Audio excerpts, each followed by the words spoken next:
Use of jaggery in winter and its numerous benefits. In winter, there are certain foods that are beneficial to ward off cold. By consuming such foods, winter diseases can be avoided. According to experts, while the consumption of many delicious colorful seasonal vegetables and fruits increases in winter, it is also the season to eat jaggery made from sugarcane juice. Jaggery is considered to be the best food in efficacy and hot in effect. Jaggery is a good source of vitamin C which strengthens bones. It also contains carotene, nicotine and vitamin A-B. Consumption of jaggery leads to weight loss.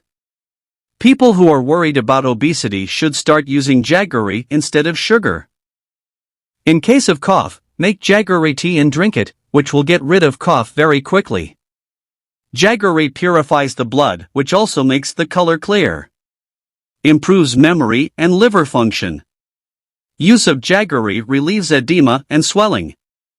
Jaggery regulates blood pressure. Relieves headache. Removes anemia. Eliminates fatigue.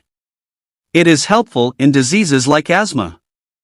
If you like our video, then please like and share the video and subscribe to the channel so that our videos like this continue to reach you.